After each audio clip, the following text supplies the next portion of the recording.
Hari ini kita masih akan membahas tentang ajaran Islam yang tersembunyi di dalam anime-anime Jepang. Dan juga anime yang akan kita bahas adalah masih dengan judul yang sama, yaitu anime berjudul Steins Gate. Dengan kata lain, ini adalah kelanjutan dari video kita sebelumnya yang berjudul Ajaran Islam yang tersembunyi dalam anime berjudul Steins Gate. So, jika kalian yang baru pertama kali menemukan channel ini dan belum menonton video kami sebelumnya, saya sarankan untuk kalian dapat menonton terlebih dahulu video kami yang berjudul Ajaran Islam yang tersembunyi dalam anime Steins Gate, agar kita dapat menghindari yang namanya mispersepsi dan pemahaman dari apa yang akan kita bahas pada bahasan kali ini.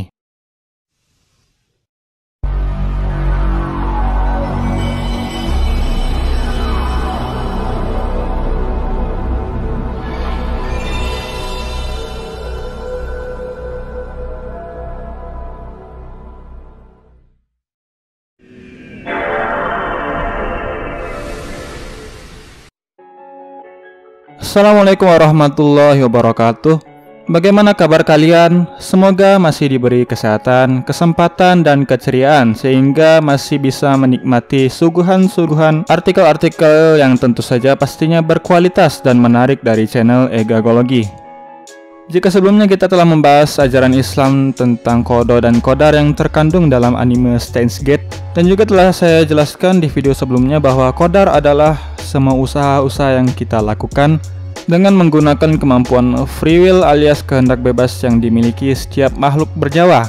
Kita mendapatkan kebebasan untuk memilih jalan terbaik kita sendiri dan tentu saja berharap mendapatkan hasil terbaik. Tapi di samping itu ada juga yang namanya kodo alias hasil akhir dari segala usaha. Dan kodo ini merupakan hasil akhir yang tidak dapat diubah sama sekali. Ya, yang bisa diubah hanyalah jalan untuk mencapai yang namanya kodo tersebut. Jalan yang dipilih itulah yang dinamakan kodar. Dan ternyata terdapat salah satu bukti kuat yang sebenarnya lupa saya masukkan dalam video tersebut, yaitu sebuah kisah tentang khalifah keempat dari Khulafaur Rasyidin, yaitu Ali bin Abi Thalib. Dikutip dari laman mukjizat.co, diceritakan bahwa Ali bin Abi Thalib hendak melaksanakan sholat di Masjid Kufah. Beliau datang dengan mengendarai untanya, dan sesampainya di masjid, untanya ditinggal dan dititipkan kepada seorang anak kecil di depan pintu masjid. Ali bin Abi Thalib pun masuk dan melaksanakan sholat.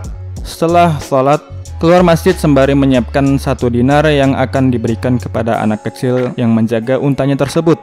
Namun begitu sampai di luar, didapatinya anak kecil tersebut sudah pergi, meninggalkan unta tersebut tanpa tali kekangnya. Anak kecil itu ternyata sudah mencuri dan membawa lari tali kekang unta Ali bin Abi Thalib. Ali bin Abi Thalib segera meminta seseorang untuk membelikan tali kekang yang baru di pasar, dan diberikannya lah orang itu 1 dinar. Tak lama berselang orang itu sudah kembali lagi ke masjid dengan membawakan tali kekang Ali bin Abi Thalib. Ali bin Abi Thalib pun heran, begitu cepat orang itu kembali. Dan orang itu berkata bahwa aku membeli tali kekang ini seharga 1 dinar dari seorang anak kecil yang menjualnya. Demikian kata orang itu menjelaskan. Ali bin Abi Thalib berkata, ini tali kekang untaku yang dicuri anak kecil itu. Subhanallah, tadi aku ingin memberikannya 1 dinar dengan cara yang halal. Tapi ternyata anak itu malah memaksa untuk mengambilnya dengan cara yang haram. Ini membuktikan bahwa apa yang dijelaskan dalam anime Steins Gate dan ajaran kodo dan kodar dalam ajaran Islam, misalnya rezeki, kematian, dan jodoh ternyata benar-benarlah cocok, satu jalan dan satu perguruan. Seperti yang disampaikan dalam hadis yang berbunyi bahwa sesungguhnya malaikat Jibril telah membisikkan dalam hatiku bahwa semua yang bernyawa itu tak akan mati sebelum sempurna mengambil rezeki yang ditentukan untuknya. Maka ambillah rezeki kalian dengan cara yang baik. Hadis riwayat Tabrani. Oke, kita akan beralih ke pembahasan kita selanjutnya, yaitu tentang anime Steins Gate yang ternyata telah membuktikan bahwa mukjizat itu bisa dijelaskan secara ilmiah. Mungkin jika kalian telah menonton anime ini dari awal hingga akhir, dan mungkin juga ditambah dengan movie-nya serta season keduanya yang berjudul Steins Gate Zero, mungkin kalian akan terbiasa dengan istilah-istilah ilmiah seperti lubang hitam Kerr, LHC, CERN, teori rivalitas, dan masih banyak yang lainnya. Ya, semua itu adalah istilah-istilah yang benar-benar ada dalam kehidupan nyata. Namun yang akan kita bahas kali ini adalah hanya akan membahas tentang dua istilah saja, yaitu lubang hitam Kerr dan LHC. Menurut laman Wikipedia, lubang hitam Kerr sendiri adalah lubang hitam yang memiliki momentum sudut alias lubang yang memiliki titik pusat dan momen dari momentum yang berhubungan dengan kecepatan dan massa. Lubang hitam itu sendiri terbentuk secara alami dari adanya ledakan bintang raksasa yang mengalami keruntuhan gravitasional dengan momentum sudut yang bukan nol. Lubang hitam diketahui akan menghisap apa saja yang berada di dekatnya ke dimensi lain yang hingga saat ini masih belum diketahui dimensi mana yang menjadi pusat dari perpindahan atau penghisapan yang dilakukan oleh lubang hitam tersebut. Ya, seperti yang telah saya katakan di atas, lubang hitam secara alami bisa terbentuk karena adanya ledakan dari bintang raksasa di ruang angkasa. Namun masih menurut laman Wikipedia, pada tahun 1958 dimulai pembangunan yang namanya penumbuk hadron raksasa atau dalam bahasa Inggrisnya juga disebut Large Hadron Collider, yang dibangun oleh organisasi Eropa untuk penelitian nuklir atau disingkat CERN. Proyek ini dibangun mulai dari tahun 1968 hingga selesai pada tahun 2008 dengan mengkolaborasikan 1000 fisikawan dan insinyur dari 100 negara di dunia. Dan riset pertamanya dilakukan pada tanggal 30 Maret 2010 hingga sampai 13 Februari 2013. Menurut laman liputan6.com, pada tahun 2013 organisasi penelitian fisika terbesar di Eropa yaitu CERN digugat oleh seorang perempuan yang berasal dari Swiss. Ia khawatir bahwa LHC ini bisa memicu terciptanya lubang hitam yang bisa menghancurkan bumi dan menghisapnya. Ia mengajukan tuntutan hukum ke pengadilan untuk menutup fasilitas pemecah atom tersebut, tetapi gugatannya ditolak dan dia dinyatakan kalah. Karena dalam laporan kajian keamanan CERN pada tahun 2003 dan 2008 mengatakan bahwa potensi bahaya akselerator proton LHC tersebut tidaklah berbahaya secara ilmiah. Seperti yang disampaikan ilmuwan bernama Matteo Francis yang dimuat BBC pada tahun 2013, tepatnya pada tanggal 16 Juli 2013, lubang hitam punya medan gravitasi sedemikian kuat, tak ada yang bisa melarikan diri dari tarikannya. Bahkan bumi pun bisa terhisap olehnya jika ukuran lubang itu berukuran besar. Namun ada juga lubang hitam yang ukurannya kecil. Dia mengatakan bahwa kalaupun fisikawan berhasil membuatnya, lubang hitam kecil itu akan lenyap dalam waktu sepersekian detik. Waktu yang akan terlampau sedikit untuk menimbulkan bahaya bagi partikel dalam ruang deteksi, apalagi terhadap dunia sekitarnya, kata Matteo Francis. Kesimpulannya apa? Secara teori berarti bisa dimungkinkan bahwa di masa depan akan ada yang namanya lubang hitam kecil, dan lubang hitam itu menghisap apa saja yang berada di dekatnya ke dimensi lain, yang hingga saat ini belum diketahui dimensi mana itu. Dari keterangan ini juga mungkin bisa menjadikan sebuah teori bahwa yang namanya teleportasi atau perpindahan dalam sekejap sudah bisa dijelaskan secara ilmiah, secara teori, dan juga bisa diterima akal dan logika. Dan yang paling penting dari pembahasan kita kali ini adalah fakta ini membuktikan bahwa mukjizat-mukjizat dan kisah-kisah ajaib yang ada dalam Al-Quran sudah memungkinkan untuk bisa dijelaskan secara ilmiah dan masuk secara logika.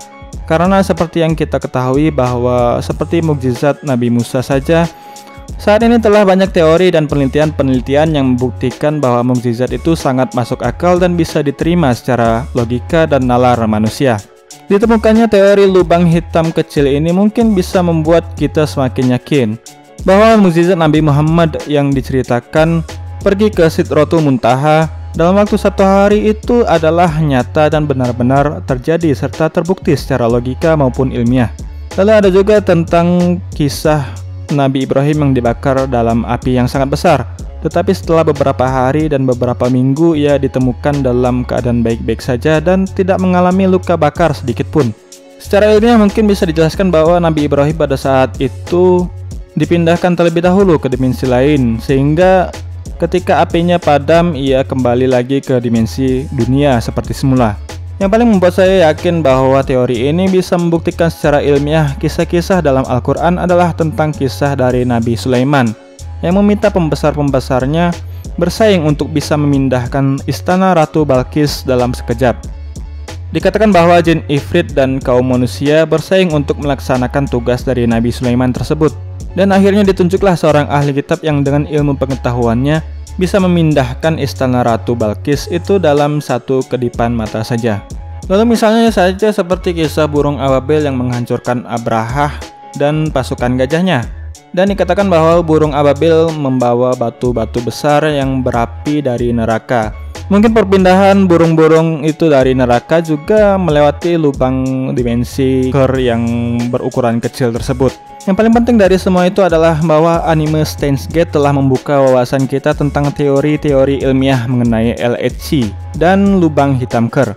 Menjelaskan bahwa yang namanya teleportasi dan segala sesuatu yang mungkin bagi orang zaman dulu dianggap sebuah fiksi dan dongeng, namun ternyata itu bisa dijelaskan secara ilmiah dan logika sehingga masuk akal untuk dibahas dalam sudut pandang ilmu pengetahuan ilmiah.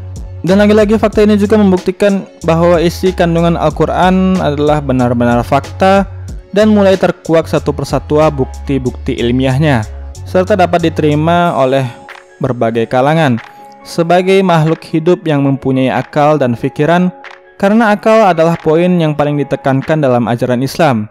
Tercatat ada 750 ayat dalam Al-Quran yang menunjukkan agar manusia diminta untuk menggunakan akal, pikiran, dan logikanya. Misalnya dalam salah satu ayat Al-Quran surat An-Nahl ayat 12 yang berbunyi, "Dan dia menundukkan malam dan siang, matahari dan bulan untukmu, dan bintang-bintang itu ditundukkan untukmu dengan perintahnya.